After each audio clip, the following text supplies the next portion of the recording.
What's going on, guys? I'm Thomas, as always, joined by Mac and PJ, and welcome to the 55th episode, the long-awaited return of your favorite Nintendo podcast, Nintendo Tonight. It's been a minute. Apologies again, but this time we're sticking with it until the podcast either dies or does something great. This will be the last restart. Yeah, this is the last restart. We're going from new year, new me, same old me though, and we're going for a bit. It took a bit. You'll notice I'm in a completely new setup. I moved across the country for just like college internship thing, and we have a new editor. So say hello to Jack. He's our editor now. Not that you can see him. He's not here. But yeah, so we've kind of revamped the whole flow of the podcast. So hopefully we are going to be able to be a lot more consistent. Just letting you guys know, we're going to be doing weekly episodes now. Everything's going to be about an hour. You can still find us on all your favorite podcast platforms. That's your Apple Podcast, your Spotify, your Deezer. Shout out all our Deezer fans, which still don't know how we got up on that platform. It just kind of showed up one day. Still but don't know. Yep. We're there. We're on Deezer. And not only that, but we will be uploading the full podcast on the Nintendo Tonight channel. And we will be uploading clips on YouTube Shorts on the Nintendo Tonight channel, but also on our Nintendo Tonight TikTok and Instagram at Nintendo Tonight. So make sure to follow us there to see some cool little shorts, because we'll also be posting shorts of upcoming episodes. So you get a little sneak peek preview there. But yeah, with that out of the way, there's not a ton of news to talk about, but we do have some really interesting stories. We're going to talk about a new Nintendo game actually just got a trailer as of today, and it didn't really show much, which is why I want to talk about it, because I'm not confident in this game at all. But we'll get to that in a minute. There's also this massive story that's been taking over the gaming sphere, all about copyright infringement. Pokemon with guns. Yeah, Pokemon with guns. You guys know what we're talking about. It's a...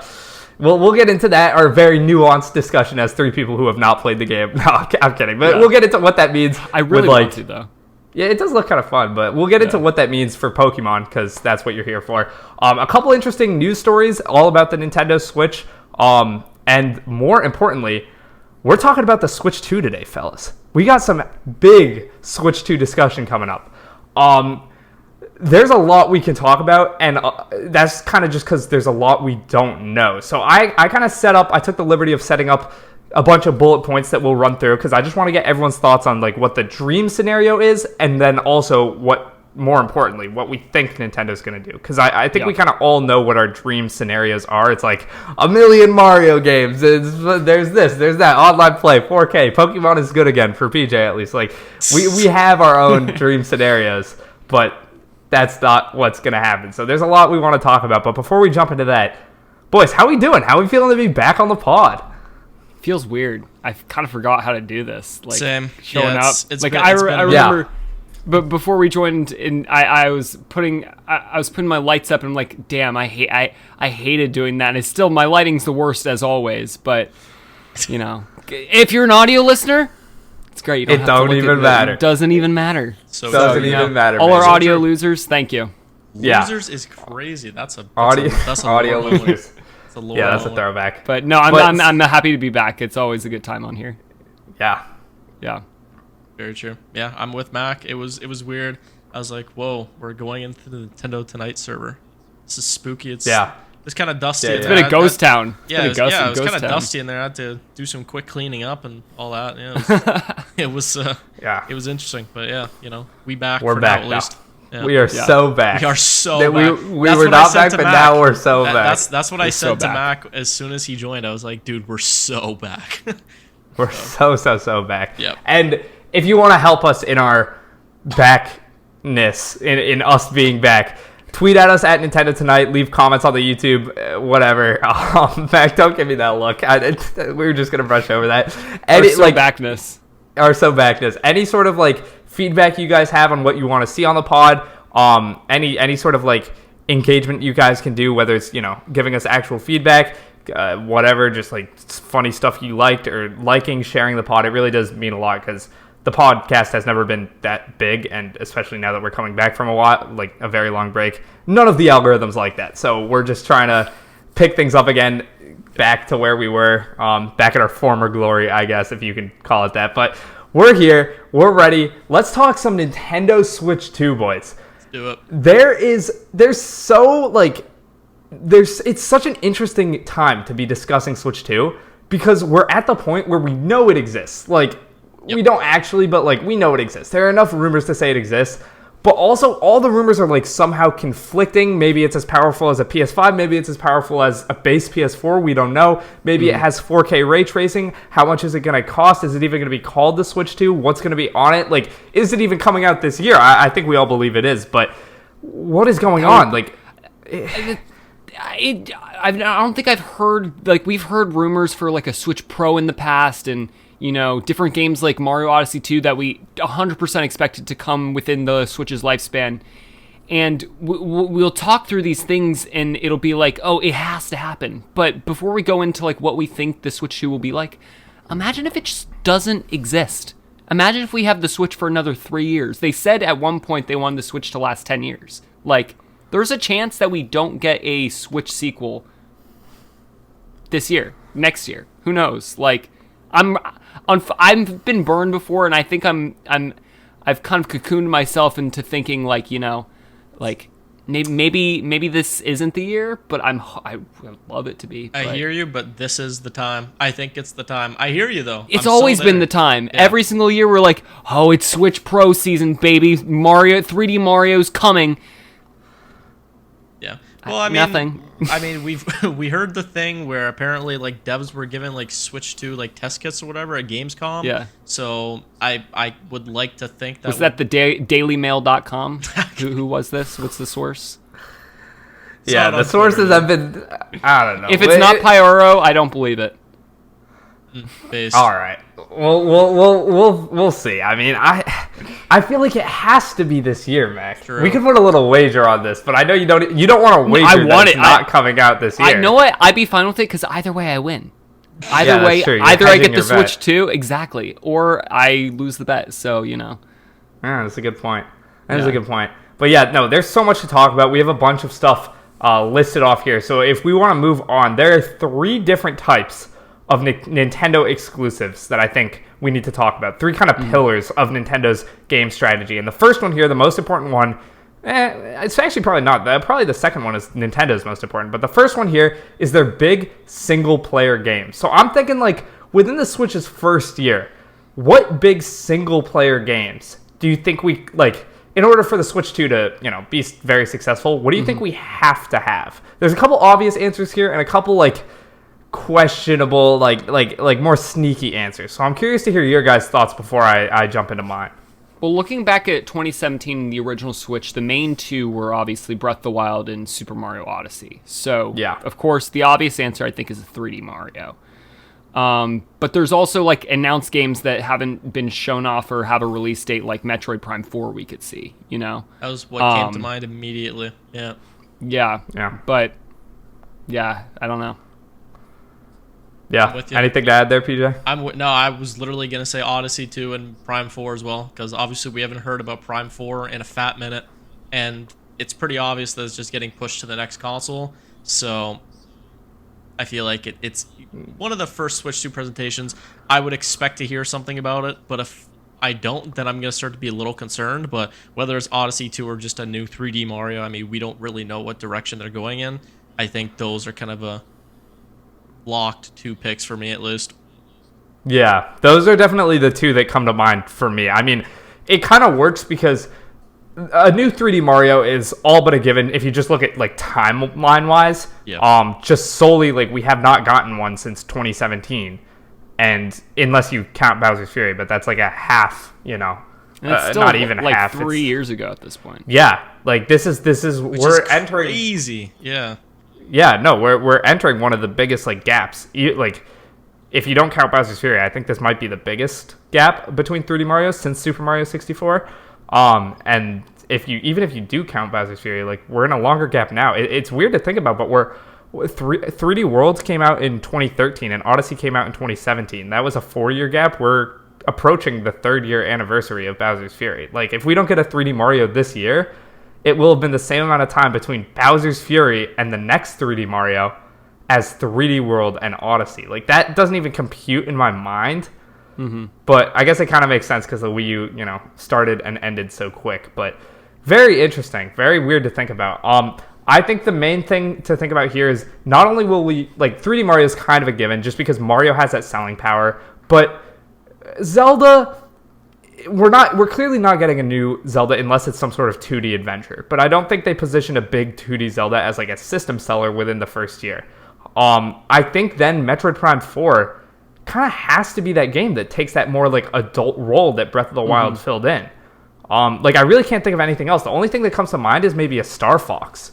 Like, in terms of, like, solely big single-player games. Yeah. You could say Star Fox, but Metroid Prime 4 is something we already know is in development, hopefully. I mean, unless they cancel it and didn't tell anyone. But, like, we know that game's been restarted in 2019, so it should be done. Like, theoretically, it should be done. That just seems like the two easy options, just, like, from what we know already. Like, 3D Mario obviously is going to get another game, and it seems like the timelines line up for that. Metroid Prime 4, you know, it kind of seems like it's aligning to that's what's going to be the launch year lineup. But I have another idea, but it's kind of single player, kind of not, so I'll hold that off for a second.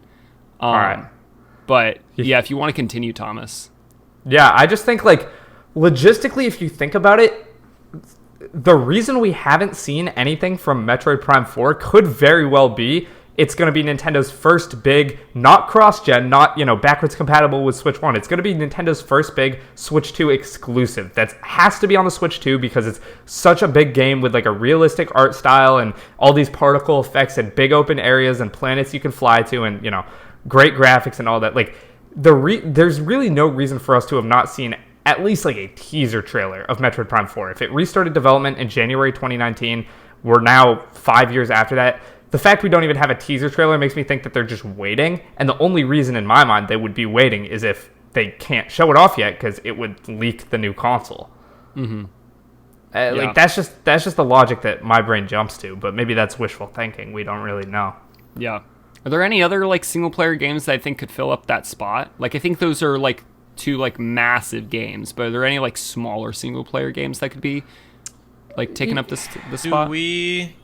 Do we consider Animal Crossing that? Because if that was my one. Yeah, I was like, is Animal Crossing single player? I think so. I think it is a single player game with multiplayer features. Does that make sense? Like, I think in the same way that Pokemon is. Like obviously, you know, like the main campaign, it's like single player, but there's obviously like online multiplayer features, and we haven't heard anything from Animal Crossing, like at least on the Switch side, for a very long time. You know, the content got cut off for that game way earlier. A lot of people kind of complained that it wasn't as content filled as New Leaf was, so maybe it could be one of the big games. But I think it's a system seller. It's the second best selling game on the Switch. Yeah, like for sure. That the Animal Crossing brand, like it completely blew up during the Switch era.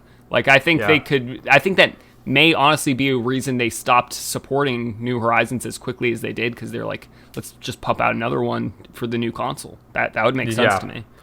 I know the Animal Crossing development team is the same, or at least shares a lot of members as the Splatoon development team. Okay. And Splatoon 3 is still getting constant updates with a big paid expansion in the form of like Side Order, which is like a roguelike mode, which is coming to Splatoon 3 sometime this year.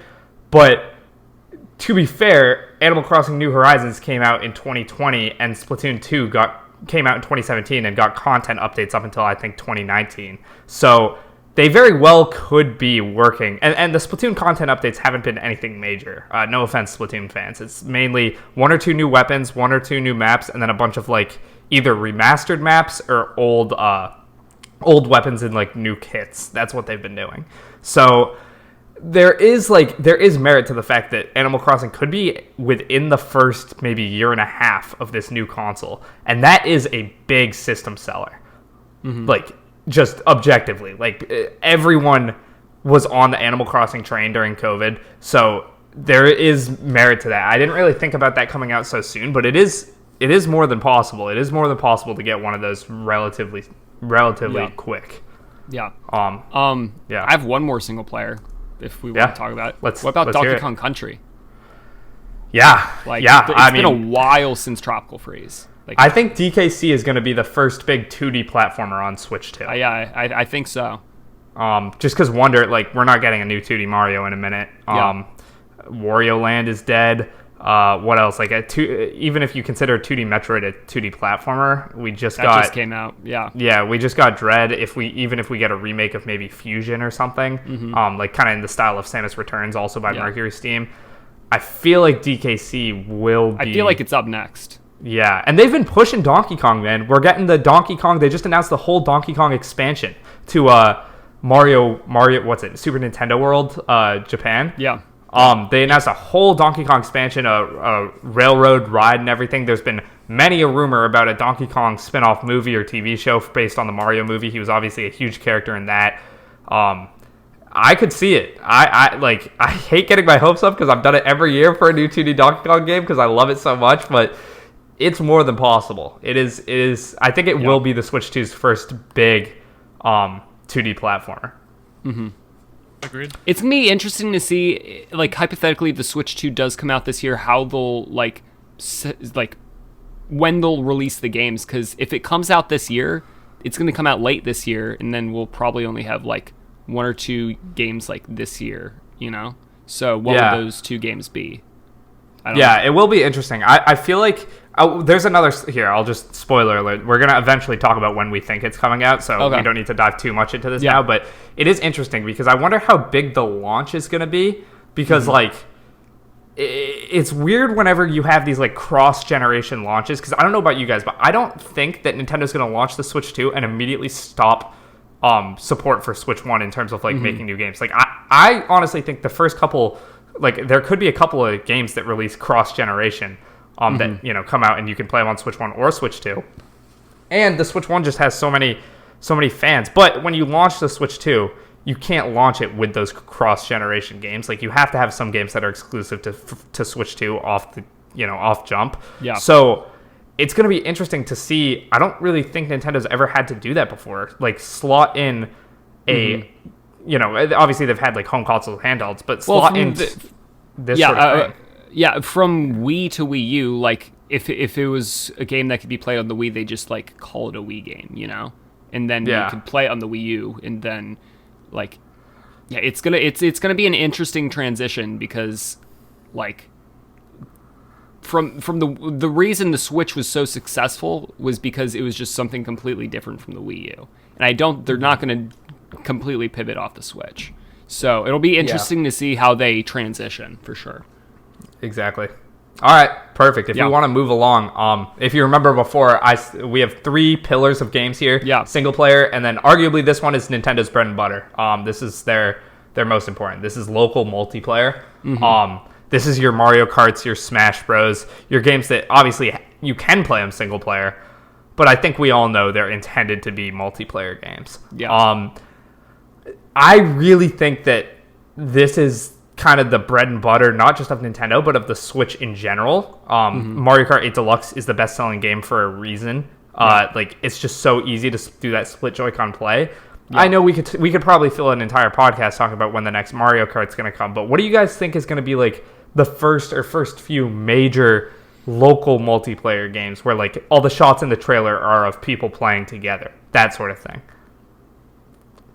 It's got to be Mario Kart. Like I know that's the you think that's answer. The first one? I think it has to be. Like the Booster Course Pass didn't take a lot of effort. I don't think so. Like I love the courses, but most of them were just like taken from Tour and upgraded with better visuals. Like there wasn't a lot. There wasn't a lot of like hard work put into that, and I think most of that work was going into a Mario Kart sequel. I'm not going to call it by a number because I don't know what the number is going to be, but yeah. Yeah. I think what do you think, PJ? Makes sense.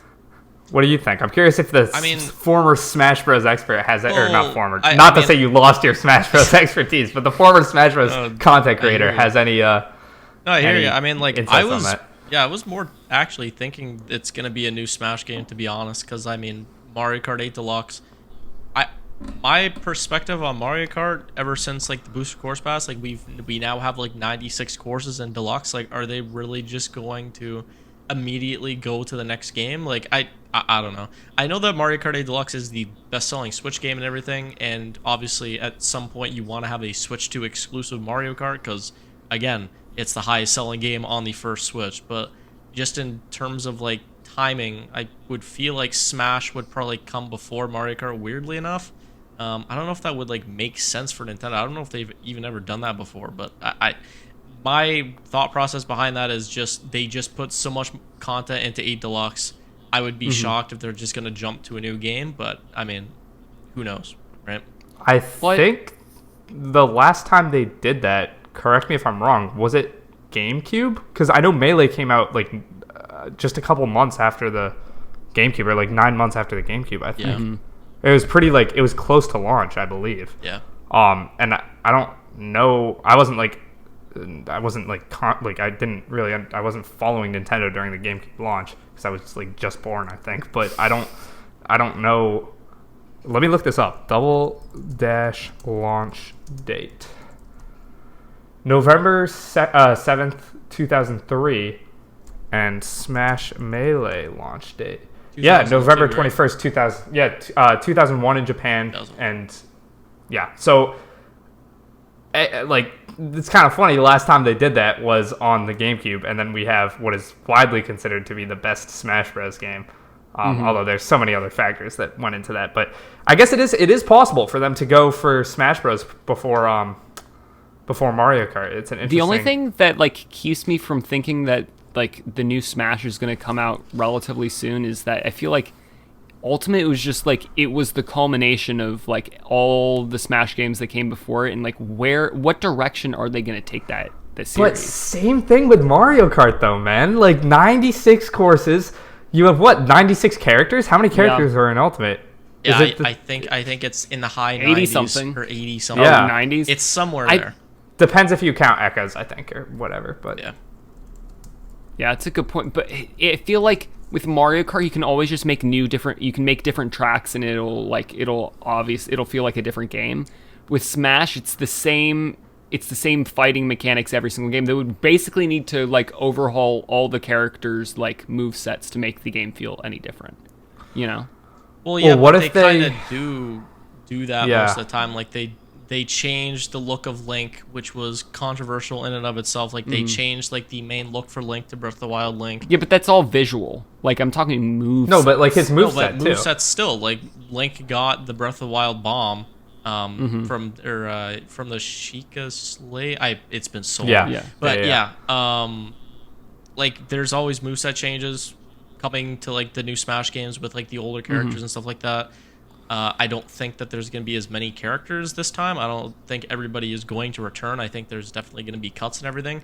But who knows? My thought for a new Smash game on how it could kind of be different is maybe taking a like more single player approach to it in terms of like an actual story mode with cutscenes that people have wanted again for so long, and the whole subspace thing not making a return in like newer Smash games, or having like full cutscenes in Smash games due to Sakurai saying that people are just like uploading them to YouTube and everything like that, which was kind of silly. So hopefully that kind of changes internally or something like that. But I always thought that maybe like a new Smash game for the new Switch would be more like story mode focused. Obviously it's still going to be the same like Smash Bros game you expect, but still. Yeah, but what if it's not? That series goes. Yeah. What if Imagine it's not the Ultimate 2. It's like what if it's not the same more? Smash Bros gameplay you expect though? Like I wouldn't be surprised. Hey, Sakurai like he's working on a game. He's not like fully retired, but he did like kind of semi-retire after Ultimate. Yep. So what if there's like a new head of like he's an executive producer, there's a new like game director, and they're like, what if they're just like switching it up? What if it's like a 3D brawler or like different style of like like there is potential there. Because there's so many of these Smash Bros copies.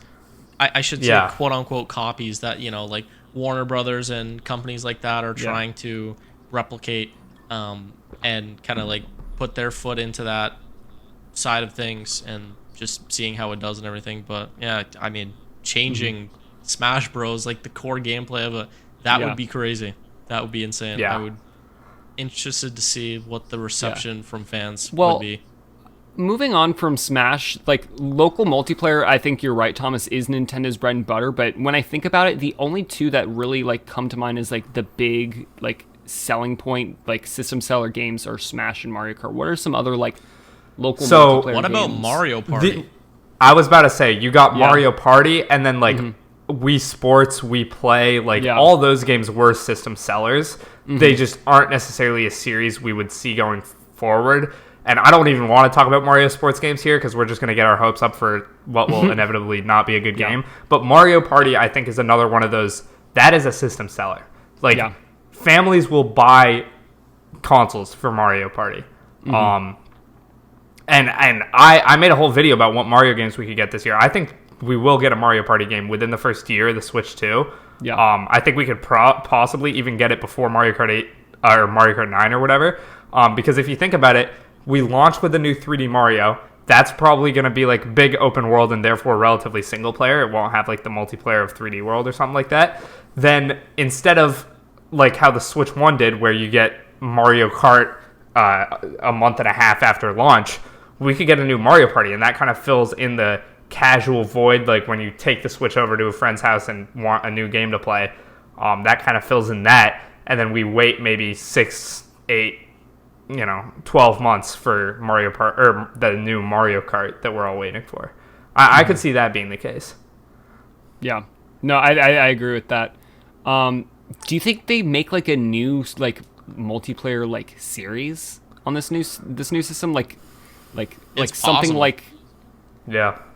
like I remember when like ARMS came out, everybody was like super hyped about that. Now like it's kind of obviously died down. I don't think we're getting a new ARMS game, but I could see a new series, like a new IP they could try at like the launch of the Switch. Yeah. I could see that, especially with them trying to push the graphical or like computer capabilities of the game.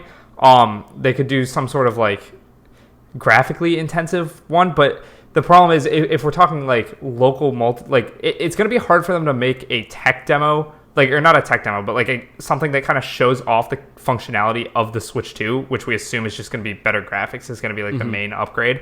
It's going to be hard for them to make something that shows that off while also being like a local multiplayer Nintendo type game, because those games are supposed to be super inviting. Like those are your Wii Sports or Wii Play type games. So it's going to be interesting. I'm very curious to see what they have cooked up, because I do not envy the position they're in. I'm sure it's got to be difficult to figure that out. Yeah. Do you guys think they... Oh, yeah. Just one last thing. Do you guys think they of dabble course. back into the Nintendo Sports franchise at all? Because Switch interesting. Sports undersold. Like, it didn't flop, but it definitely undersold compared to its predecessor, for sure. Just like the Wii Sports franchise. Like, I know, like, Club was, But what do you guys think? Because there was not a lot of sports. I also think that, They kind of hid Mii's inside the settings. Like, they used Sportsmates instead of Mii's. I don't think they were super passionate about this game. Like, they had a good idea for, like, Spacco Square, and then it's like you can't even walk around it, and they didn't add... It's like, it's on the water. They were on the water and didn't even add, like, a water sport. Like... But imagine Switch Sports Resort that fixes all those problems, Mac. That's what they're waiting Oh my for. god. I'm just getting your hopes up. It's not happening. Yeah. I don't think so, at least. Although, if they did it right, I wouldn't be opposed. But There's just a so lot we of got games that don't have enough content, weirdly enough, and it's just like weird. Yeah. My fault. I keep cutting you off, No, PJ. you're good. That's No, my you're bad. good. We can move We're on. getting We can back move on. used to the podcast. Yeah, no, swing it's of all things. good. All good. What was I? Oh yeah. So yeah. as you're saying, As I was saying, before I was rudely interrupting PJ. or PJ was interrupting you. Who knows? Exactly. I actually was. No, I'm pretty sure I was interrupting him, unless I'm lagging my Discord. Okay, what are you trying to say? Single player, local multiplayer. Nintendo's third pillar here, which I think is probably going to be the one that experiences the most growth on the Switch 2, and that is their online focus games. These are, you could argue that Mario Kart and Smash Bros. They are kind of in between lands here in local and online. But for this, I'm talking like Splatoon. I'm talking like games that are very clearly multiplayer focused through and through. I feel like they're gonna want to have something, because even if they use Nintendo Switch Online as like the same thing and it rolls over and everything, there are going to be new people who get Switch 2. And they're going to want or people who don't have Nintendo Switch Online who get Switch 2. And Nintendo's going to want to have a game that encourages / requires Nintendo Switch Online to play. I don't think that game is going to be Splatoon. We just got Splatoon 3. Unless they do a Splatoon Battle Royale spin-off. But Yeah. We can only hope. We can only hope. No, seriously, I really have nothing for this one. I just put it here because I was curious if anyone had any I have a weird thoughts. thought about this. Yeah, let me hear it. What if they don't care about online multiplayer? Oh, What they if they're never have, but I hear you. Exactly. Like PlayStation, Xbox, PC, they're all the online. That's like the most popular of these pillars on those platforms. But Yeah. I feel like Nintendo specializes in their couch co-op single player experiences. And like they'll dabble in Splatoon, they'll dabble in, adding a multiplayer feature to Mario Kart, but like I think like you said, their bread and butter is co-op and they make good single player games. And I love more games like Splatoon, like new creative, like online multiplayer experiences, but I'm wondering if they just honestly don't care. Yeah, it's very possible. Yeah, they might just not. They might just not care. They might just straight up not care about online. Like, I'm trying to think. Splatoon is so successful, but we really haven't gotten any other exclusively online focused games, unless you count like smaller offerings like Kirby's Dream Buffet. And again, that wasn't even it was Nintendo published, but not developed by them. I mean, you could argue Animal Crossing had a pretty online focus, but it is a majority single player, I'd say. I think that was just It's one of those games like Pokemon, kind of like how I was mentioning earlier, where it's like it's mainly a single player game, but it has like those features where you can like There's enable multiplayer online elements. and multiplayer elements and stuff like that. So but I agree. I don't think they've ever cared. I don't think they're going to start caring anytime soon. I think like out of these three areas that Thomas has kind of put for us, obviously online multiplayer, I think we can all agree, is probably their weakest point. Yeah, And it's doubt. not by knowledge or something like that. I just feel and like I like them too.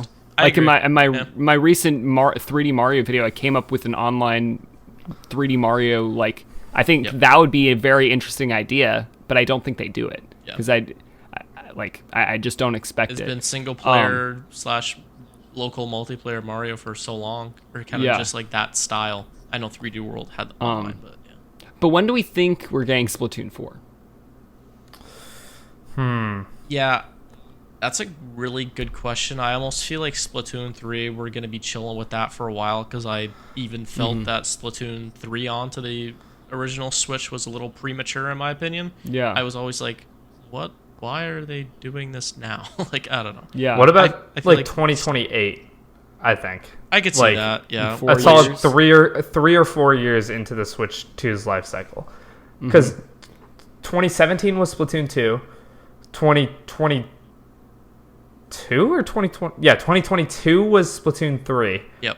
So that was 5 years. It was 5 years and a couple months. I don't know if they're gonna wait that long, just because they'll probably want to have an exclusive Splatoon on the next console. But I do think we're gonna be chilling with Splatoon 3. That seems like a year 3 kind of game. year 3 or year 4.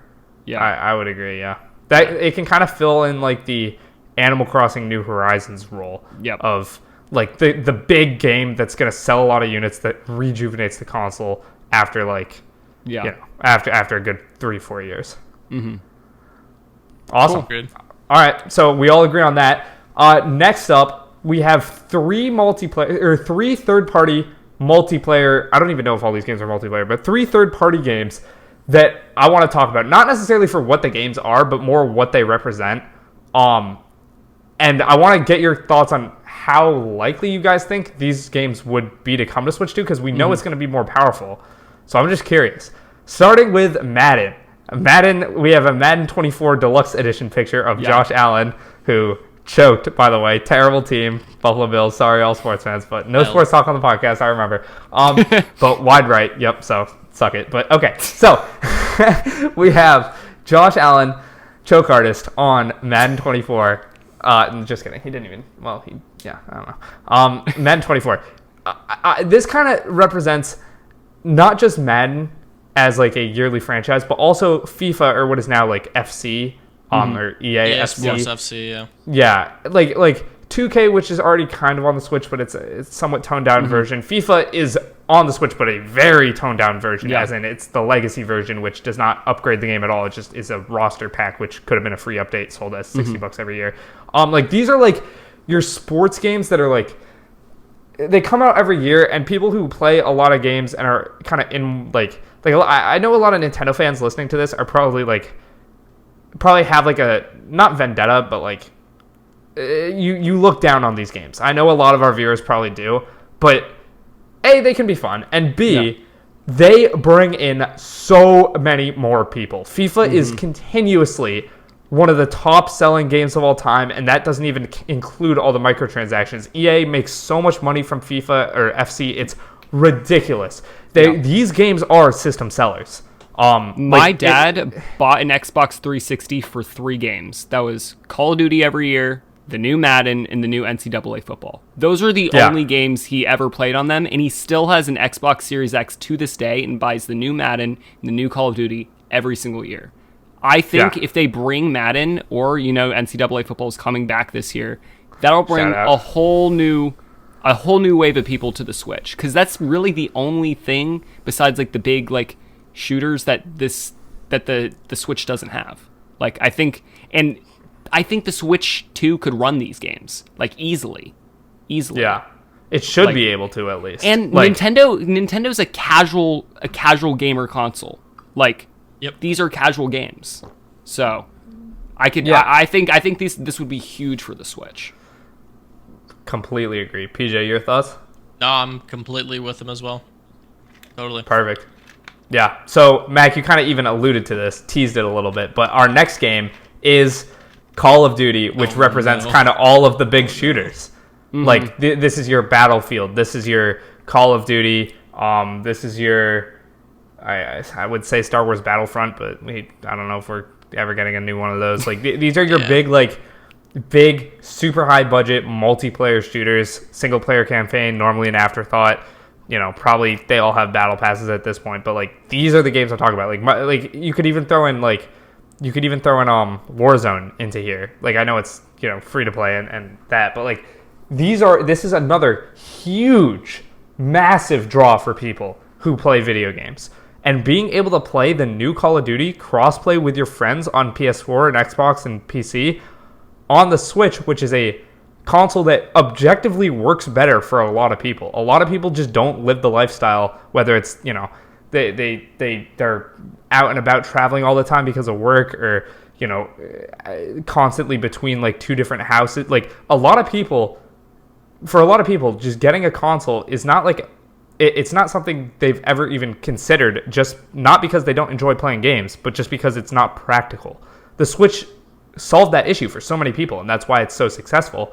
But for the people who don't really care about playing Nintendo games and just want to be able to play the new Call of Duty with their friends, or the new sports game with their friends, like, this is so big. And I was going to say, in my opinion, Call of Duty and Battlefield and all those games are, theoretically, they should be less likely to come to Switch 2 than the new Maddens of the world. Because even though both games are like kind of poorly developed and like never really well optimized, at least on PC, like I have Madden 24 on my PC, which should very easily be able to run it, and the menus are pretty laggy just because EA can't optimize games for PC. But just because of that, I was saying that, or thinking to myself that Call of Duty is less likely to come over than, make the jump to portable somewhat gaming with the Switch. But then I realized, who owns Call of Duty now? It's our good pals over at Microsoft. Yep. I don't know. I mean, there's a lot of talk that Microsoft's going to take Call of Duty off of PlayStation. I could totally see them. They like said in court, like, no, we're not going to do that. But you don't buy Activision to not make Call of Duty an exclusive. I'm sorry. They'll probably continue letting it go over there for a bit, but eventually they'll take it off. But Microsoft and Nintendo have been pretty buddy-buddy recently. I wouldn't be too shocked if this sort of thing is able to pop on. Like, I don't know, man. I'm not like holding my breath for it. I don't think it's likely, but seeing these kind of big shooter games come to Switch 2, now that hopefully it's powerful enough to be somewhat comparable to current gen hardware, I don't know.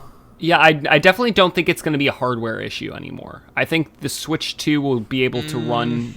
You disagree? I completely disagree because I've played. Oh boy! I've played the entire like new Modern Warfare series, because there's actually like two. There's like one from like the 2000s, and then there's one that's like 2019 up until now. And I have a pretty good PC for any PC heads out there, like 3070, like pretty decent processor, and it's like I'm struggling to have like 130 to 140 FPS on it, and it's like similar to what Thomas was saying about Madden and EA not being able to optimize games correctly.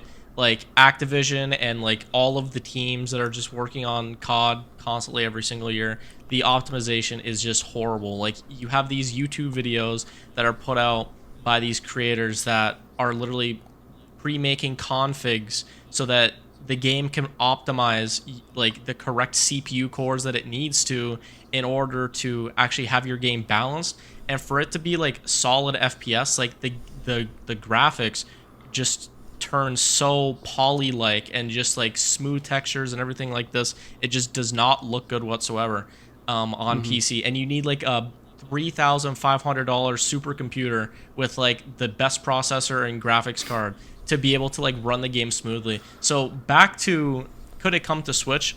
Sure, but I mean, if you want your Switch to burn in your hands, then I think that'll probably happen. I just don't think you think it's more of like an EA will just be too lazy, or Activision will be too lazy and not be able, like, just not optimize it. Like, they'll make the main game for PS5, Xbox Series, and then I think I have a pretty good PC, but it's like it's still struggling on there. So I don't think a Switch or a new Switch will be able to handle it.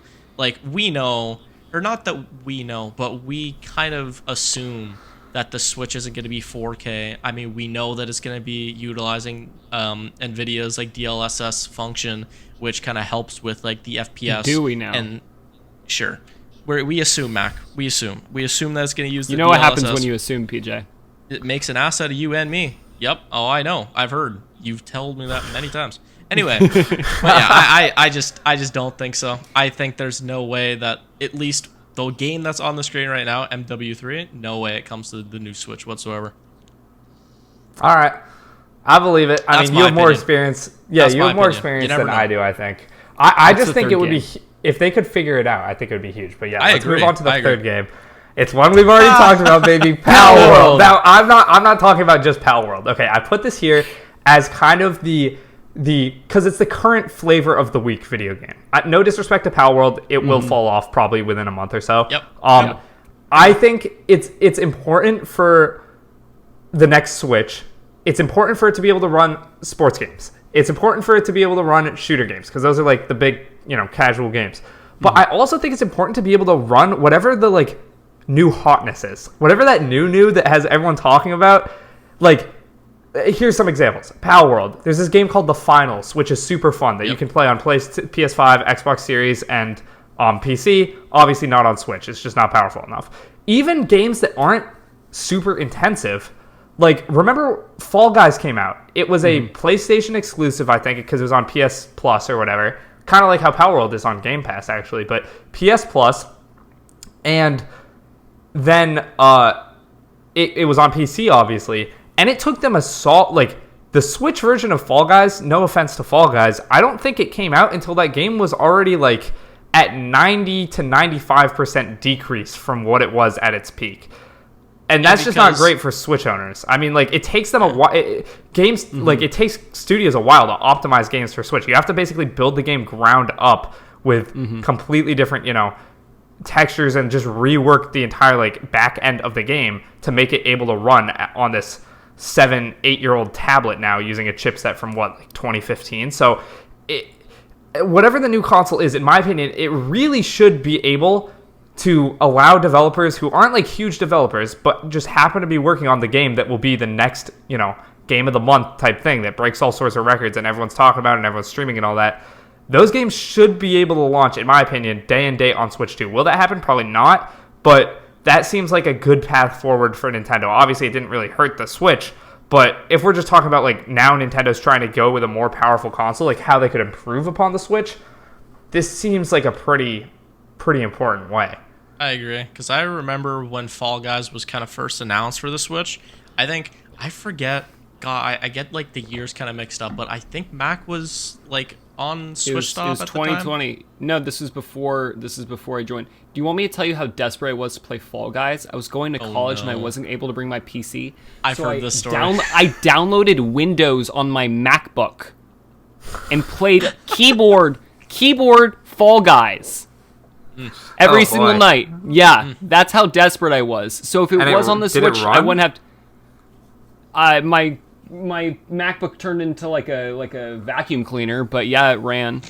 All right, well, there you go. I mean, like that's just exactly it though. Like like we shouldn't have to wait. It's not good for like it will not this probably will not impact Nintendo's bottom line that much. No. Yeah. But it's not good for Nintendo fans who have the Switch as their main or only console to have to wait half a year to a year to be able to play a game that is like the hotness right now but will probably fall off in 3 months. I just like there's so many examples of this too. Like Fortnite didn't really fall off, but it definitely wasn't at its peak popularity, and you can see that even from when they like did the OG season. And Fortnite didn't come out until like 2018, I think 2018 yep. E3. Yep. Like I don't know, I just feel like it's kind of disappointing as a Nintendo fan. And like granted, no one buys the Switch expecting to get every game that becomes popular to be day and date on their console. Like if you do that, you're just there. Yeah, exactly. Especially on the Switch 2, where apparently graphics are going to be a big thing. Okay, before we move on, really quick, let's not spend a lot of time on this. What are they going to call the next Madden game? Is it going to be Madden 25 again? No. Oh, what are they going to call it? So for anyone who doesn't know, the 25th version of Madden was actually called Madden 25, and I think that should have been 14. What was supposed to be 14 or 14. Yeah. And that was the one with that was Barry Sanders on the cover, right? Barry Sanders on the old gen, and then I think Adrian Pearson on the new gen. Okay. Yeah, I was a big Madden fan. Yeah. I love Madden. Madden's fun. Yeah. Let's. I don't know. I think they just call it Madden 25 again. I think they're just going to run it again. Literally just look at the picture that we currently have in the middle, and for audio listeners, Call of Duty Modern Warfare 3, COD literally has 3 other games titled the exact same thing. Like, yeah, that's fair. I mean, and it's really interesting. Like in like NVIDIA settings, like on PC at least, like there's like a game optimizer like built into GeForce Experience for any PC users, whatever, and it literally has every single COD game listed, and then it's like when it's the new ones, it's the same title, but in the brackets 2019, 2023. Like, that's what they'll do. It's gonna be Madden 25, 24. Exactly. Yeah, I'm convinced they'll do that. 2024. 100%. Yeah. Huh. Yeah, that is interesting. Well, we'll come back to the we'll do a little update once EA announces whatever the next Madden is, and see if we were right or wrong. But yeah, it is kind of funny. All right, next thing I want to talk about. This is actually a sneaky huge thing I think we could get. True. What if there's some form of Xbox Game Pass or Xbox X Cloud, whatever they call it, cloud streaming? What if there's some way to play Game Pass games on the Switch? I don't think they're going to go with the full Game Pass route because that only exists on, obviously, Xbox, and then there's Xbox Game Pass for PC, but that's all kind of synergy because Microsoft owns Windows, so blah, blah, blah. But, like, they've been really buddy-buddy, and I feel like one of the major things that's been preventing Nintendo and Microsoft from, that's been preventing from Nintendo from getting a bunch of the Microsoft games is just solely power-wise. So what if we now get like an xCloud app or a Game Pass app on the Switch 2, which you can sign into and then either download or stream games like Sea of Thieves, Halo Infinite, Hi-Fi Rush. Like there are games here. Game Pass is getting to be a ridiculous deal, man. I've been looking into getting an Xbox Series S, and it's a ridiculous deal. You get a lot of high quality games because I'm pretty sure all of EA's games are on there now too. it's really impressive. So Yeah, it's a great deal. Yeah. I like, this is a pie in the sky thought, but it is one I was interested in.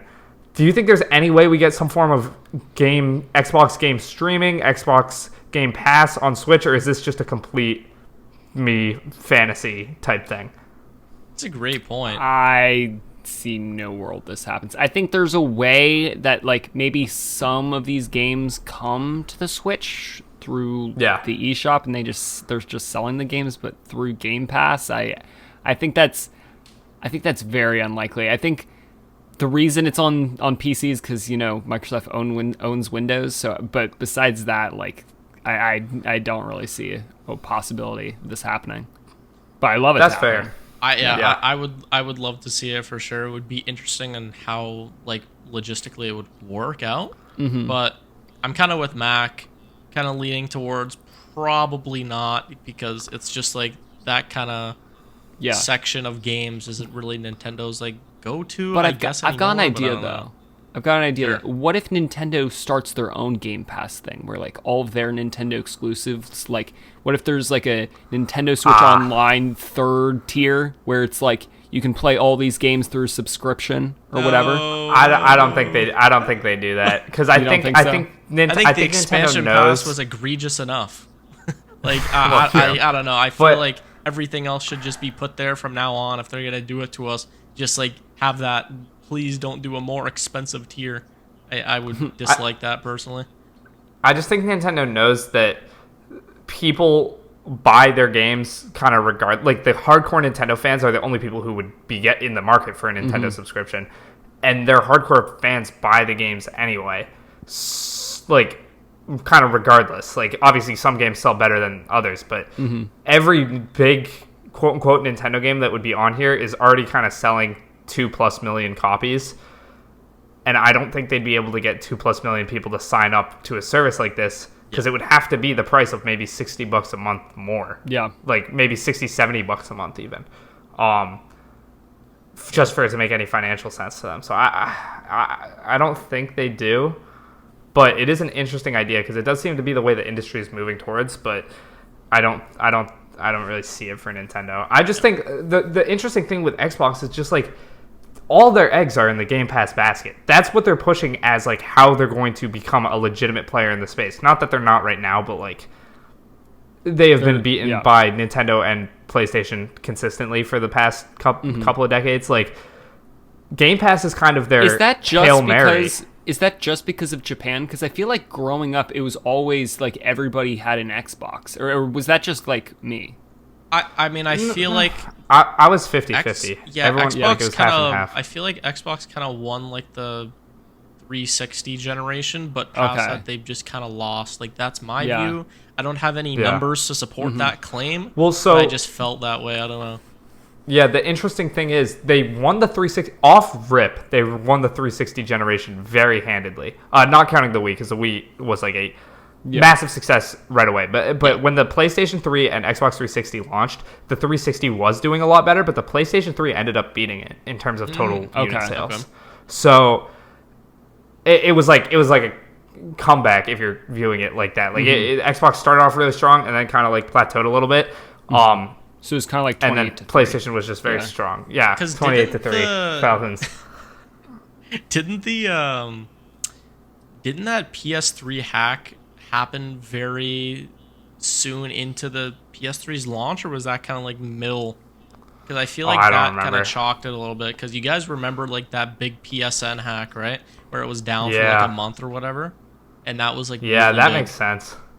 I also know the PS3 was just very expensive. I think it was like $500 at launch, which back then is crazy. It was crazy, yeah. Still crazy. Like, it is. Yeah, still crazy, but like but back then that's probably like $700 in today's money. Yeah. So ridiculous. But which is how much probably a Series X would go for right now. Maybe a little under that, but anyway. Yeah. It's crazy. Anyway, let's move on. Now we just have some extra talking points I want to talk to. First thing, GameCube NSO. Do we think this happens on the Switch 2 or no? No. Well, on the Switch 2, not at launch. I think it's possible we get it a couple years down the line. I think DS is more likely off-rip. But how? Oh, I was about to say, yeah, how? What do you think? They just do 2 screens on one screen. You just do a top and a bottom. But So with touchscreen. So they just don't put any games that require the touchscreen like consistently? Or do they use gyro controls? Because, okay, there's a very specific core memory that I have of a DS game that was very touchscreen focused, and it was Mario and Luigi Bowser's Inside Story. And I remember there was this one section of like this required minigame or whatever. People leave comments below if you remember kind of what I'm talking about, because it's been so long. But it was something like you were Bowser and you had to like eat a bunch of carrots, and you had to like move as well as like hit the carrots on the touchscreen. It was like really difficult. So I'm just kind of thinking like that, like Mario and Luigi games, like they were really popular in that era. Like, would they not bring that over? Like, I don't know. Yeah. Pokemon Okay. could survive because it's just a menu, but yeah. Okay, can I just say something really stupid? Go for it. Sure. PJ, you're sure it keeps reminding me of like an iPhone with the bar at the bottom, like to swipe up. Oh no. Just from the way you're framed in the picture. I looked at it and like for the past 20 minutes I've been thinking about it and not saying anything. Wait, this what? just- I don't see it. Oh, it's like just the this? white line on Like his this? shirt. The white line, Yeah. like it's all the way, it's like right there. Yeah. It's like right where it would Yeah. be on an iPhone. And this is the stupidest thought I've ever had. I'm sorry. Welcome back to the Nintendo Tonight podcast, ladies and gentlemen. Hey, we had our first I kind of tangent. see it. We had our Yeah, first yeah. tangent. There we go. Oh, yeah. Yeah, I think DS is a lot harder than people think to bring over. I agree. Um, I agree. yeah. because a lot of those games had very heavily implemented touchscreen just because that was the gimmick at the time. And like even beyond that, a lot of games you had to rotate the entire DS. Like I'm pretty sure Spirit Tracks or Phantom Hourglass, like the final boss, you had to rotate the DS or something like that. I know same Yeah. with the Mario and Luigi games. I'm pretty sure you did too. So I guess it's technically possible for GameCube to come out. It's just I feel like those games are like they feel so much more real than like everything N64 and before. Like those all seem retro. GameCube still doesn't feel retro yet. Well, And I feel like they'd only put like retro games on there. I feel like you may think that because there's been so many GameCube games that have been ported over to the Wii U and the Switch. Like, just as recently as Thousand Year Door, like that is going to be a fully priced game. See, that's coming to the part Switch. of the reason why I don't feel like we're gonna get it, because we're getting remakes for those games. That was my exact Like- thinking too, because it's like, why are they going to do this when they know people are going to buy the games for full price? Why would they do that? I feel like it's. I don't know numbers like But that. were we Thomas, get- you but would were probably we- know this more than me? But I Were we feel getting like, like? I feel were like we it's getting- more of a net gain for those big games. We're Dude, you're interrupting me while I'm trying to talk. Like, wait. this Go ahead. Fight. Damn. Mac, Like, Mac go is ahead. off the perk Go today. ahead. He's trying to silence you like he'd silence his iPhone, bro. He's trying to flip the little switch on the side. Yeah, I got this. Yeah. weren't we getting N64 games on Wii Virtual Console? Wasn't like Super Mario 64 able to be bought on Virtual Yeah. Console? Yes. Yeah, I think so. Yeah. So the timeline, it just seems like like GameCube should be here then. It does, Agreed. but I mean, you bring up a good point. Like, not only do they very frequently remaster and remake games, like Metroid Prime 1, GameCube game remade, Thousand Year Door, GameCube game remade, but they've also just like brought HD GameCube games over, like Pikmin 1 and 2. Mm-hmm. So I would like to see it, and it wouldn't surprise me. I don't know. I feel like it's either like it's in my opinion, it's almost like it happens within the first 6 months, or it's like not going to happen at all. Like I feel like they'd either use it as a selling point when they're launching the console, or they just will not do that. Really weird point, but when you think of GameCube Online, what's one of the first games that comes to your mind? It's Melee. Exactly. That's What the does one I think Nintendo hate? Melee. Exactly. You think they don't do it because of Melee? This Or is they a- bring it over. This is a crazy point, but I actually think that has a lot of merit, because it's like that's the game people are going to want, and they hate Melee. Like, we could talk about this for an entire podcast, and we're not going to. But it's like, it's so interesting because, one, that's a big point in my opinion, and two, people will buy the remakes for full price, as we've seen. So it's like, I don't know. Yeah, but if they remade that game, I don't think like the Melee heads would buy it because it wouldn't be the same.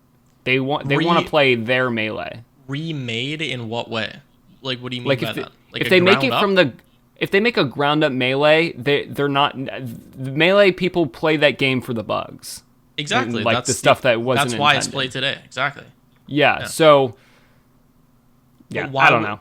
Because it would just be more like all of the Smash hype is the new characters, like. Mm-hmm.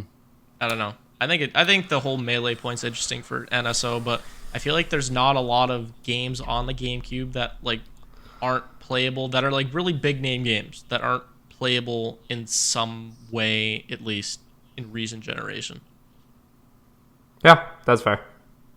All right, moving right along, we have party system built in. Please. Will it happen? Will you will there be a built-in party system on the Switch 2? Quick thoughts. I'm so confused. I didn't know what that meant at first. Like, will you be able to invite people to your game? Voice chat built into the system. What's a party system? No, like party chat. Yeah, I think that's got to be part of this. Like, I think it's got to be, but I don't think it will be. Like, imagine if it's not. Imagine if they keep supporting this app that nobody uses. Like, well, I feel like we're going crazy with this. Like, it's the multiplayer party chats have been like standard with consoles since like almost I was born. 360 era. Yeah, like almost. Even before that, Xbox Live on the original Xbox, yeah, like the shitty little headset. I don't understand it. I think it's one of like the most like sought after features we would want on a Switch 2, but like it's one of the least likely. I think weirdly enough. Yeah, I completely agree. I don't really think it's gonna happen, but I would love it to happen. Yeah, maybe not a party system, but I would love if there was actually like an invites system, like game-wide, so that we can finally kill link codes and like codes to join things forever. Like, very specific example again, but like, union circles for Pokemon, or like even, raids for Pokemon. Like, you need to type in a code to join somebody rather than like inviting them like, modern games do. Like, I don't know. It's a little silly at this point, but yeah. Yeah, that's fair. Okay, next thing.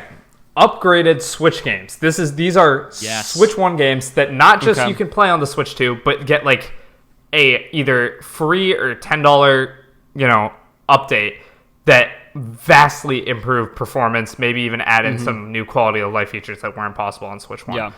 We've seen this in other scenarios, like Last of Us comes to mind. Like, people lost their minds when they saw Last of Us 2 remastered, because like that game just came out. But that is kind of what I'm talking about. Like, that, if you had Last of Us 2 on PS4, Last of Us 2 remastered is like, I think, either free or a $10 update, and it includes like completely overhauled graphics, like a new mode, I think.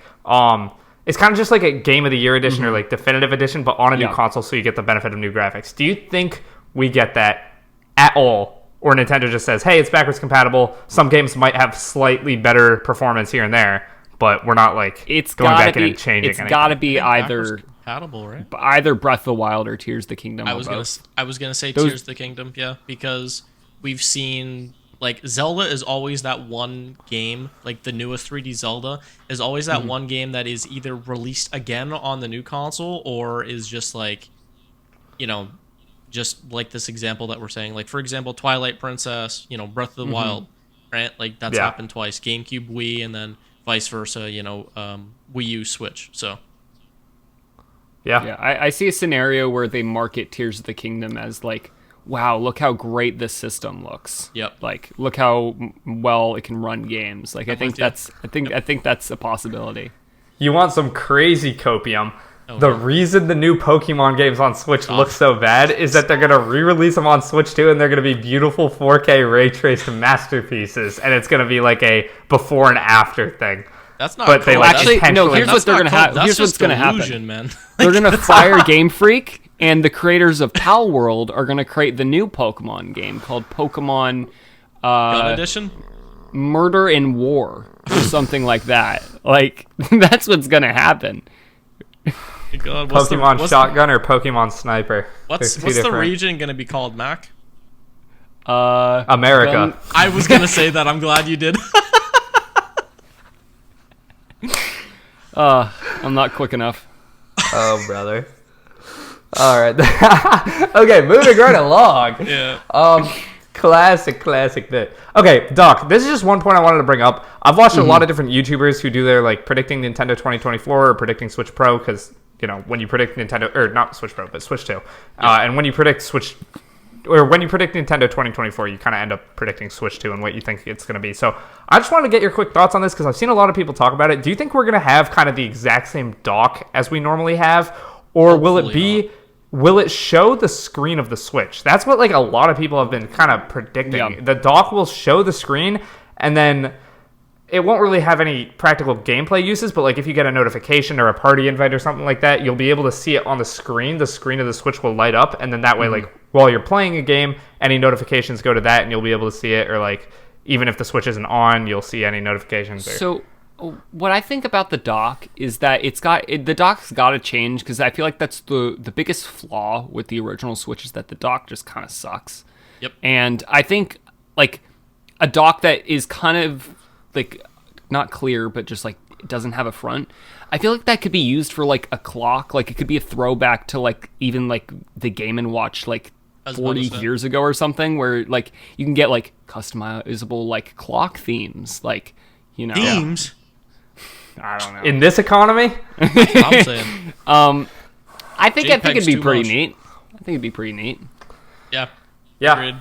Yeah, it would be cool. I was literally just gonna say like you could see like notifications or like similar to when like Android phones or like I think Apple has the feature now called like standby on the newer phones or whatever to where like, it's just like a dimmed version of like your lock screen. It just shows like the clock and just like some general stuff. So like maybe it can show like the time and like your internet is connected and like the battery percentage of your Switch or just like simple things like that. But yeah, dock needs an overhaul. I feel like the newer Switch, I'm completely blanking.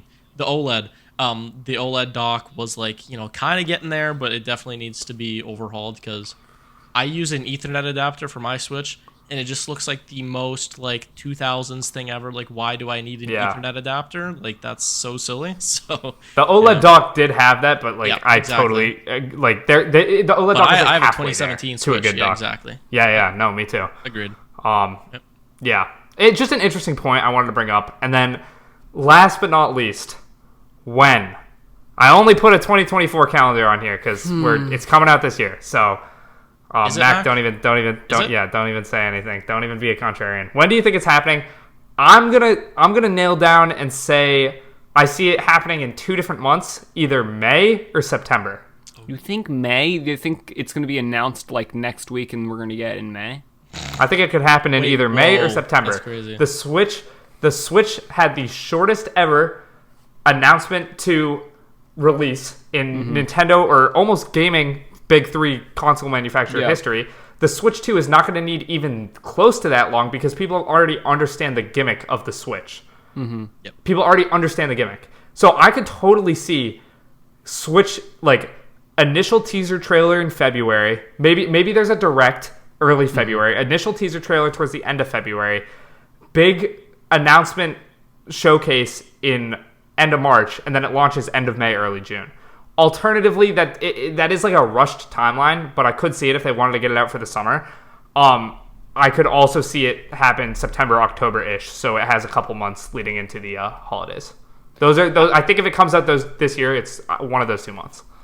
I think what made the original Switch launch so successful is that it came out in like a pretty dead time for gaming and it was like all anybody was talking about, and then it had like all year to create a like great momentum with Breath of the Wild, Mario Kart Deluxe, Splatoon 2, Mario Odyssey.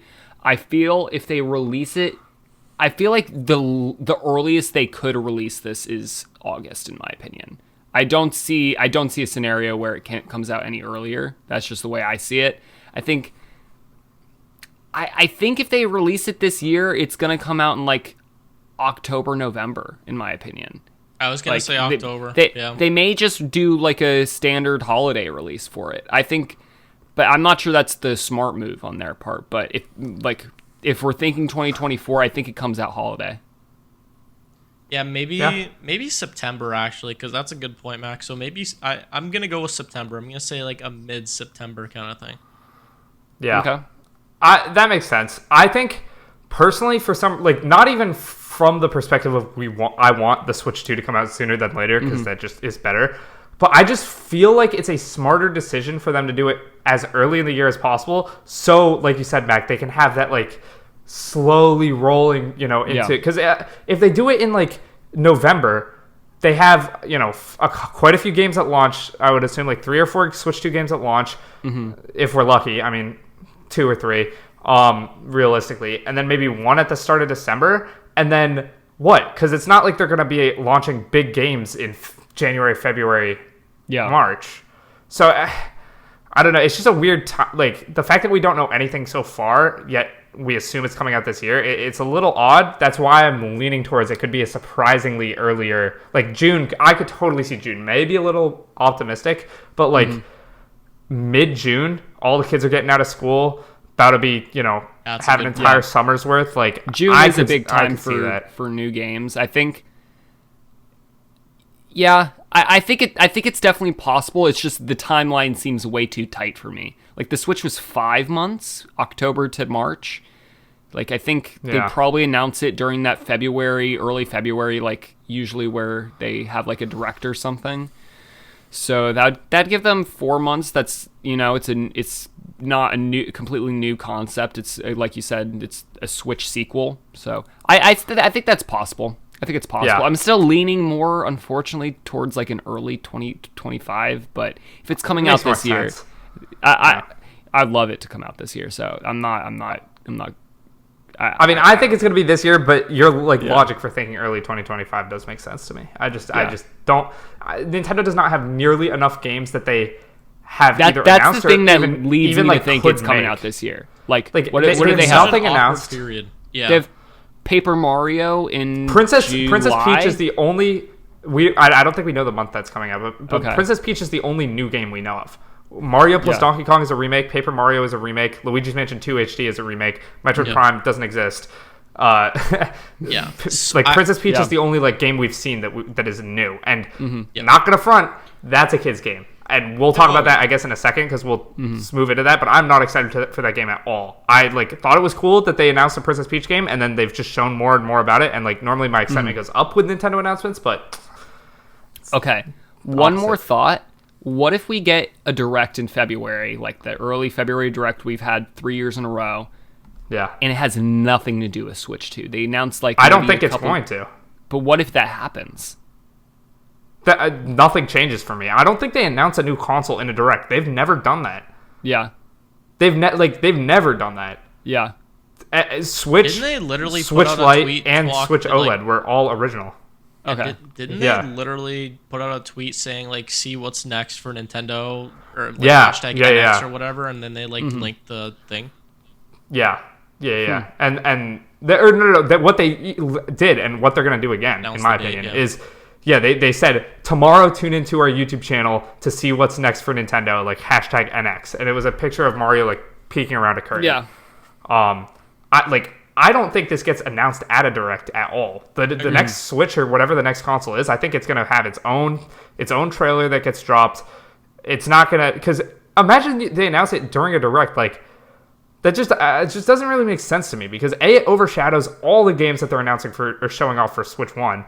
B, they'd have to also show off they're going to incidentally show off games for Switch 2 when they show off Switch 2. In the same way that we saw Mario Odyssey, Mario Kart 8 Deluxe, and Skyrim when we first saw the Nintendo Switch, and none of those games got confirmed to be coming to the Switch and Splatoon 2 actually. None of those games were confirmed to be coming to the Switch until the Switch presentation, but we knew they were coming because they showed off. They were shown off.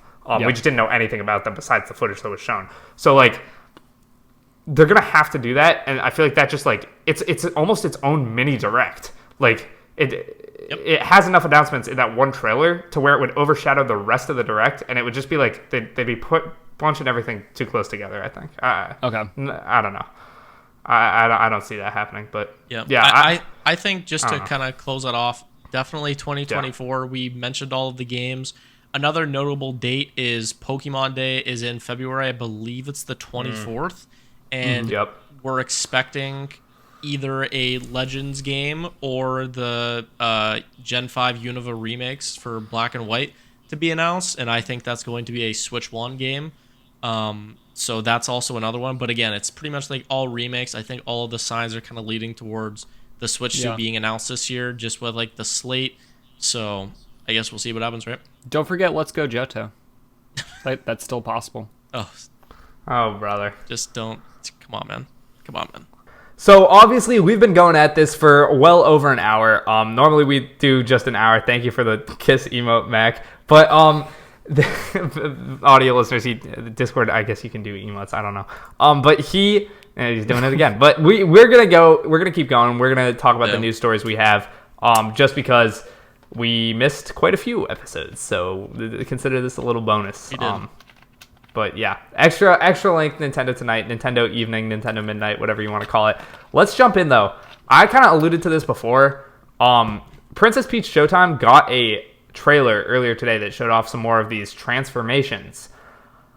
Holy crap, this game looks terrible. I don't want to be like I don't want to be that rude, because like I know it's like anytime you say a game looks really bad and it's like this type of game, it's like, okay, you gotta like I gotta take a second and reevaluate my life. Like clearly this is a kid's game. Like it's not for me. But Nintendo has always been good at making like even their kids games, quote unquote, like their Kirby's and like I don't know what else you would call a kids game, because like Mario's kind of all ages, but like even the Mario games, like they're good at making games. Yeah. We do, okay, yeah, they're good for like all ages. Like that's kind of what Nintendo's bread and butter has always been. This looks like the equivalent of like a Paw Patrol game. Like it looks bad. Are you wait, Thomas? Are you saying that Paw Patrol is bad?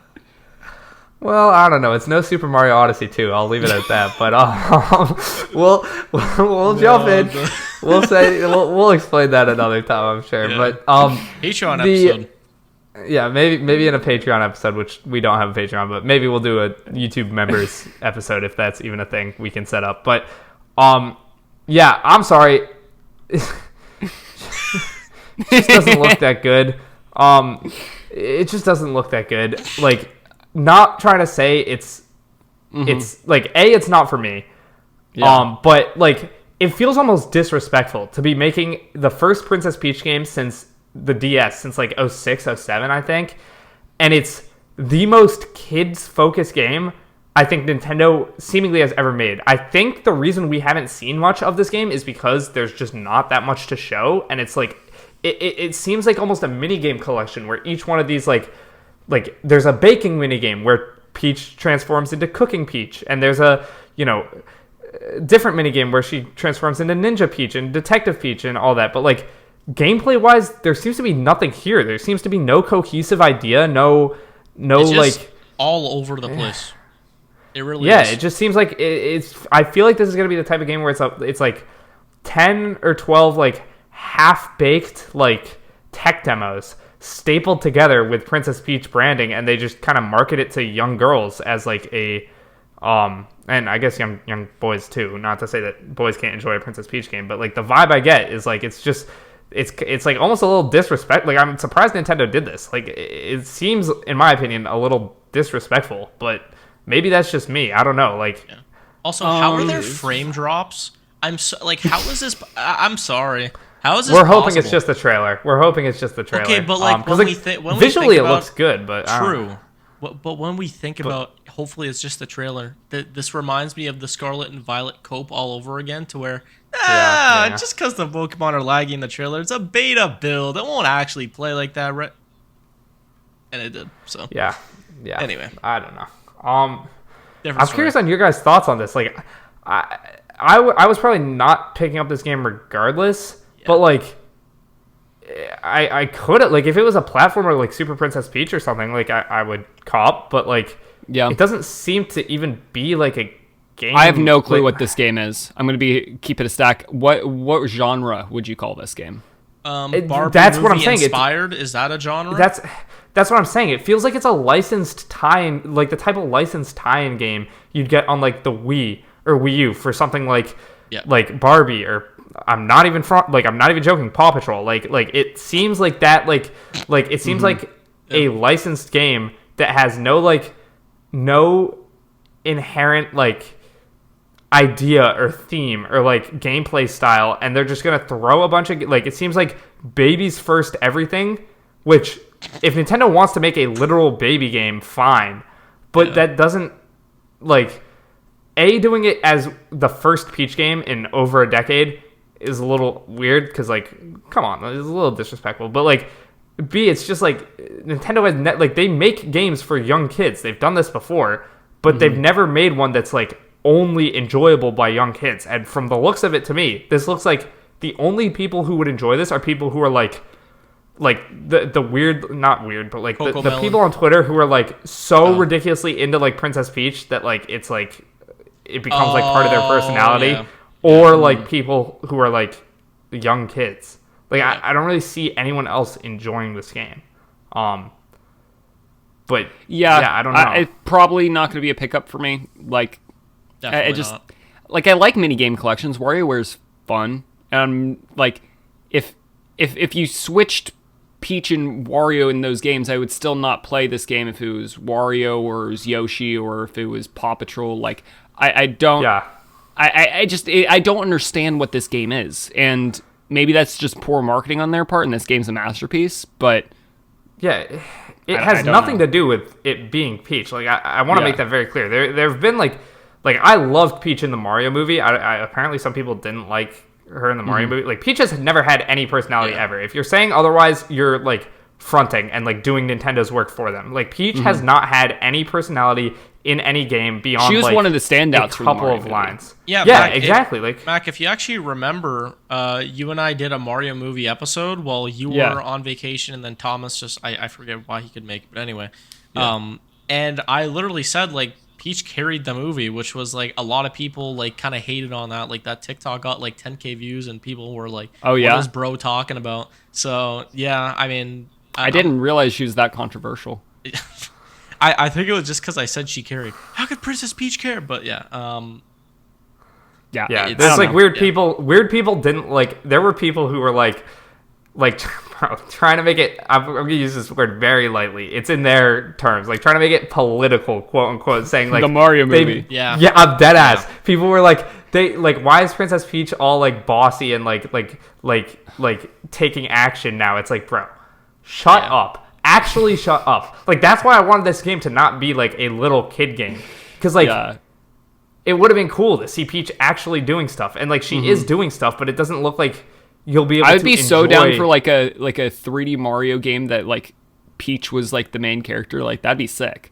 But yeah, I kind of assumed like maybe I just got my hopes up. I assumed this was going to be like a somewhat of a like a 2.5D platformer, kind of along the lines of like a very toned down 3D world where it's only like the sideways stages and like you're never really moving into the background. I assumed it was going to be kind of a 2.5D platformer with like light attacking elements, because like the first thing we saw was her like attacking one enemy, but now it just looks like it's a weird like mini game collection with no real stakes, or like how do you die when you're making a cake? Like how do you like how is this game like how is this I just don't think it's a game meant for like anyone over the age of like 7. Yep. And that kind of sucks, because like it would have been cool. True. But I don't know. I was curious about this, and I just looked it up while we were talking here. This is actually a fully priced game. Like this is full like. 60 priced. bones. 60 bones. Wow. Which is shocking. Wow. Yeah. I mean, my opinion is this, like, I know yapping is like talking, right? But like whatever yapping would be in terms of like action, I feel like this is what Peach is doing. Like she's just like walking around yapping. Like that's what I feel like when watching she's this just walking trailer. around like she's walking around doing stuff, but it has no like cohesion. She's just kind of like doing stuff for the sake of doing stuff. It's just like side quests moment. Like I just it's so random. Like who is this? Like I don't know what's going on. PJ said Peach was walking around yapping.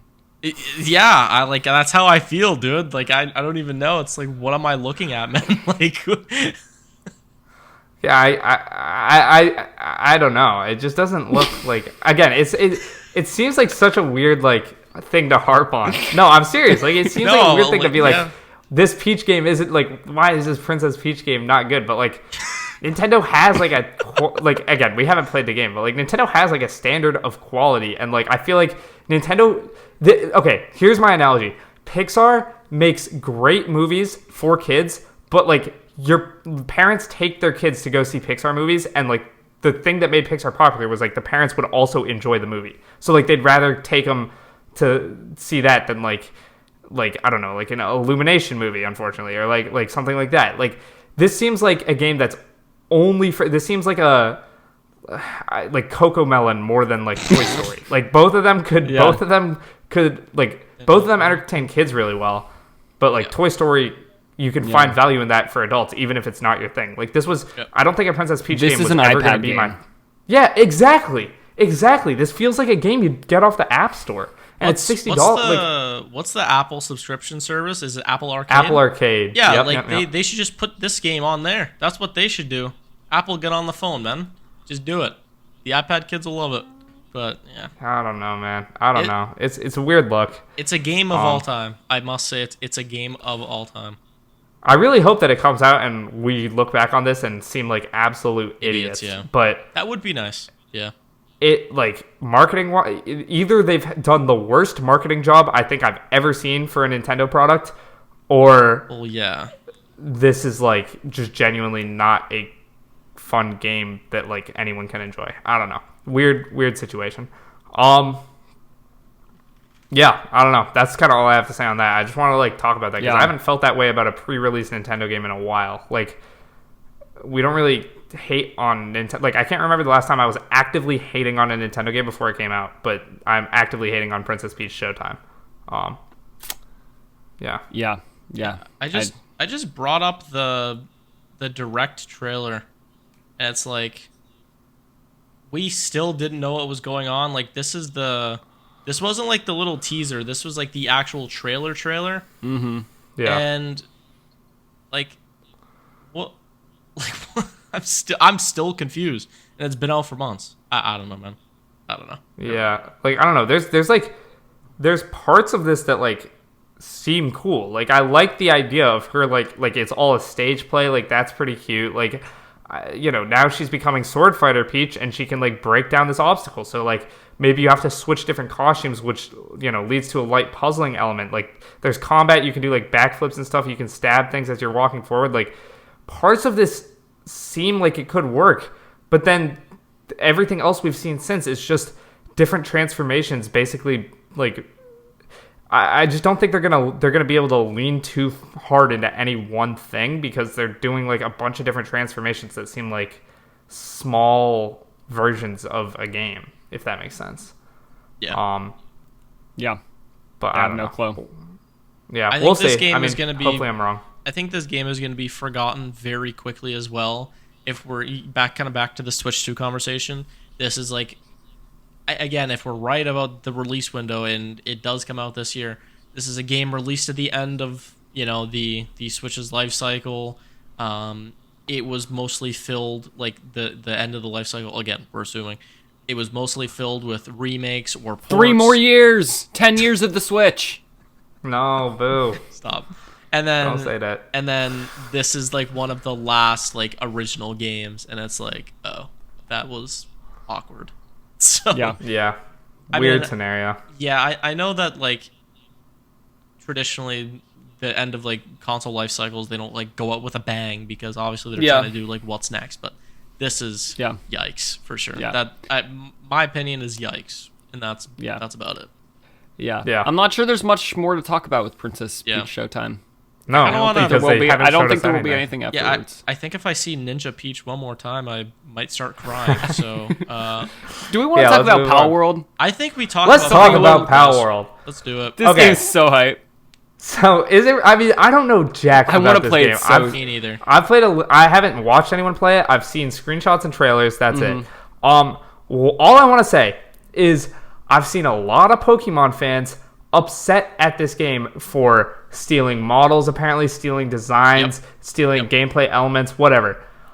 Why would you care at all if this game is stealing designs and stuff when it is actively showing Game Freak and the Pokemon Company, who have been shitting out, bleep that out, Jack, who have been putting out terrible. They've been Game Freak and the Pokemon Company have been putting out, at the very least, subpar experiences. Even if you enjoy the games they're putting out, they're borderline unplayable performance-wise.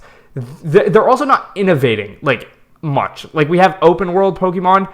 Scarlet and Violet are, granted, some of the more innovative Pokemon games we've ever gotten, but they're not there's no, we saw Legends Arceus. That's a huge step forward. And then it feels like they took a lot of that innovation and just didn't do it with Scarlet and Violet, which is really weird. So, my question, any Pokemon fans who are mad at Palworld, why would you ever be mad at your favorite game series that has been notoriously kind of stagnant and falling off as of late, not in terms of sales, but in terms of quality? Why would you be mad at successful competition? That's the only thing that would propel your series, Pokemon, forward to potentially be more successful, more innovative, because now they have competition in the form of Palworld, I guess. I don't know if it's direct competition, but I just don't understand why people get mad at competition. I feel like it makes no sense. And even if you're mad at the artistic integrity of copying designs or models or stuff like that, why do you as a fan care? Maybe that's a bizarre take. People they like defending their camp and defending their company, their comfort company or whatever. It's one of those things where people just want something to defend, and I feel like that Pokemon's the thing they grew up with, so they want to defend it going forward or whatever. But I don't see any reason to either be mad at this or if I'm personally I'm excited for this. I kind of want to hop on it as soon as I'm done with my upcoming video. But if you're mad at it, I don't understand why, other than even the Pokemon designs. Yeah, some of them are similar, but they're not outright copies. I don't think at all. Let's see what PJ's pulled up. Yeah, PJ's got something pulled up. I'll describe it for you, or PJ, you can describe it for the audio listeners. Okay, so basically, it was just this tweet that's just kind of interesting. A lot of models apparently are being cited for just plagiarism and stuff like that. There's a lot of things, or there's a lot of pals, as they're calling it, that look very similar to other things. So right here, this is the big gray in the background we see is a PAL, and then in front of this is Salazzle. So we'll just search that up really quick, and then this is Salazzle right here, and then this so is, a lizard, an animal that they plagiarize Pokemon, from nature. Okay. Yes, basically. But there's a lot of similarities and stuff like that. Okay. The point here, Mac, isn't the designs. It's that the models themselves. I think the allegations here are that the models were ripped from Pokemon and then altered, because to make a model that's this exact, you don't design, if you're designing a model in Blender to use in a video game, you don't you don't accidentally design it with at the exact same size and stuff, and with the exact same proportions as another model, because you're going to alter it in the game engine anyway. I think that's the logic. And if that's the case, if there is hardcore proof, which in my opinion this is not hardcore proof, but if there is hardcore proof that they 100% just yoinked Pokemon models and altered them, then yeah, I guess that's a little scummy. But I still don't understand why you'd be mad about that as a Pokemon fan, given that this game is the best competition and the best chance Pokemon's had for serious reason to improve their standard in years, or probably ever. Not ever, but in recent years. It shows that the demand for a really, really well thought out and well made Pokemon game is there. It is already surpassed all the Steam records for most peak players ever. I'm pretty sure. I'm pretty sure it passed, what was it, Counter-Strike or PUBG? I don't remember. Counter-Strike. No, I think it was for a paid game, so it passed Cyberpunk, I think. Yeah, but one of those was paid at some point, but I don't know. But like Well, this game. Palworld is You paid, guys- right? you guys just keep- Yeah, I was either Counter-Strike or PUBG was paid at one point, but yeah, it's not Both. anymore. Okay, so so both yeah, are paid at one point. Yep. Oh, okay. It's just such an interesting, like, it feels like all those like fake like rumors we'd hear about like back in the day, and it's like you have guns in this game. You can like capture humans. Like that's a thing you can do in this game. You can capture other trainers. You can put Pokemon to like work in like your camp or whatever. It sounds a little bit like a bit too much of like something that I don't want to say out loud. But maybe I shouldn't be excited about this. I'm gonna take back all the comments I just made. But it's a video. You put them to work. You put the Pokemon to work. And then you're They like, oh, yearn this for the shit up mines. immediately. They yearn No, you for put the the pals. They The yearn pals. for the mine. No, it looks good though. Like, it doesn't look like a great. It looks like Genshin Impact. Like what Genshin Impact is to Breath of the Wild. It looks like this is to Pokemon. Yeah. Like Genshin Impact heavily ripped off Breath of the Wild mechanically and like visually at points and like there's a bunch of like similarities there, but Genshin Impact, the only difference is it's like filled with microtransactions. To my knowledge, I don't think this game has any. It's a paid game. Yeah, I'm not sure. It's also early access though, so Also you can kill Pokemon. Oh, pals. Yes. You can kill Sure. them. Sure. That's coming with a gun. Yes, with a gun. So I sure. don't Well, know.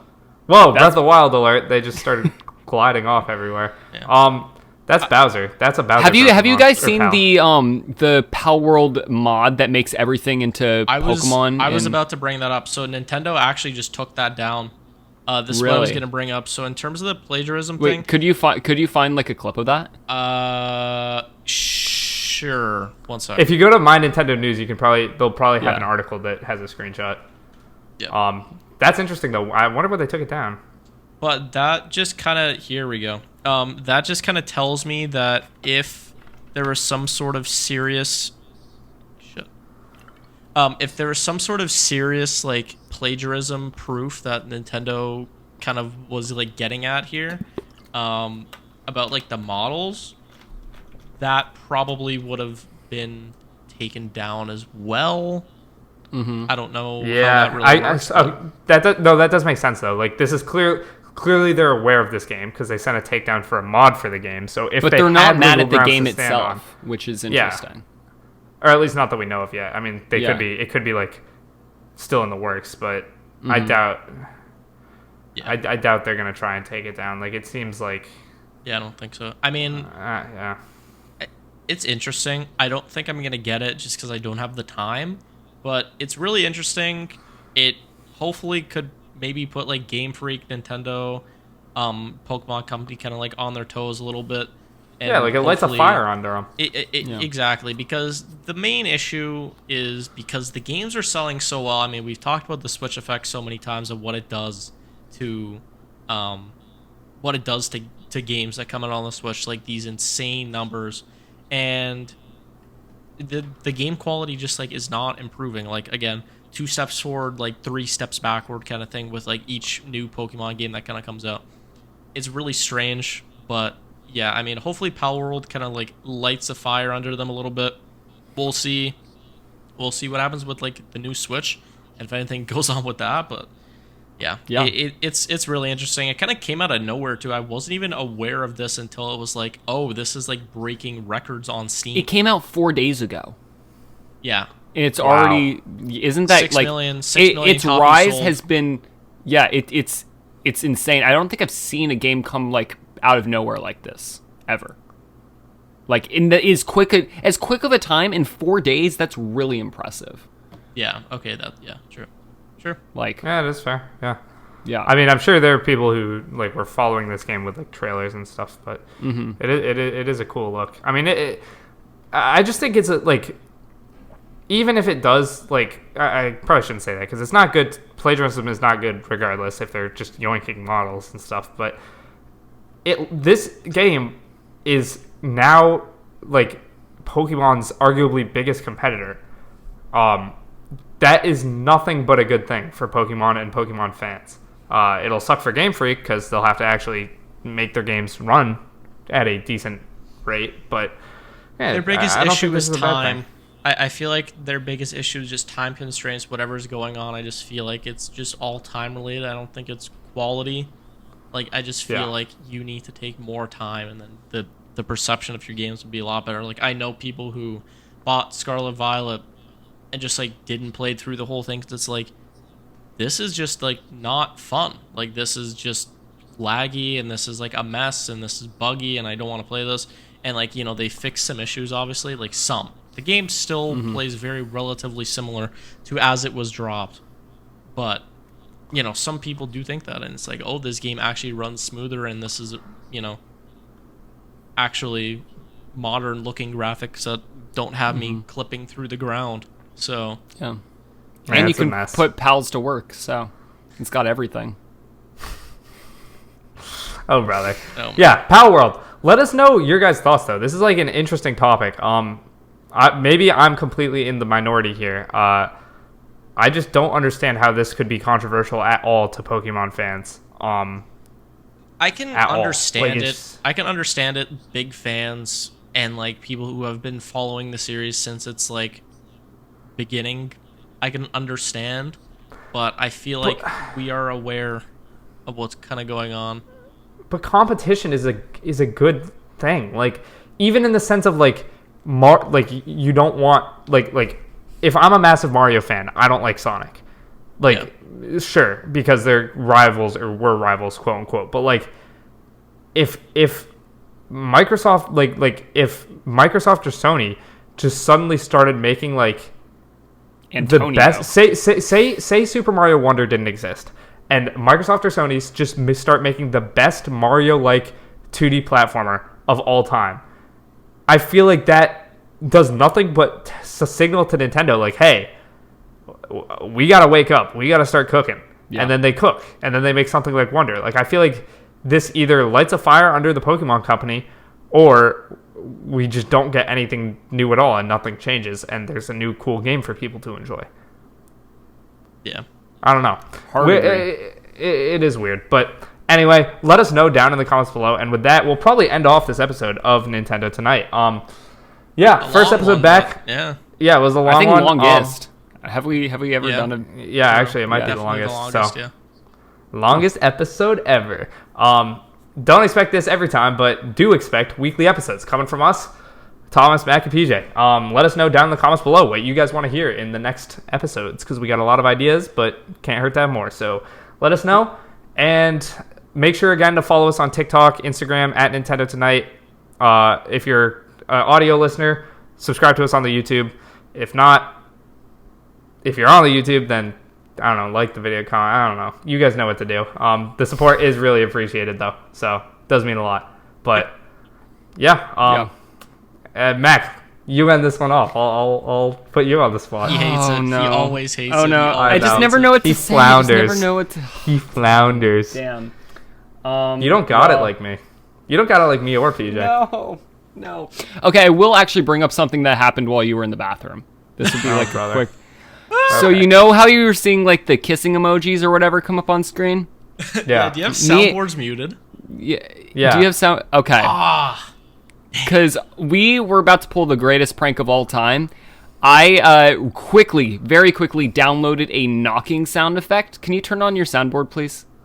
Soundboard voice. I don't have it muted. It's at 15% though. I'll turn it up. All right, I turned it up. Okay. I turned it up. Damn, it would have been so good. Holy, that's Dude. so realistic. Wait, Had play it you- again. You were in the middle of talking. Here. Isn't Oh that my! It's really only good? coming from one side of my. Yeah. Wait, can the audio listeners can't hear this though, right? No, No, they but I can't. would have told Jack to Oh. insert the sound effect, but Oh yeah. Oh yeah. yeah, actually. Hey.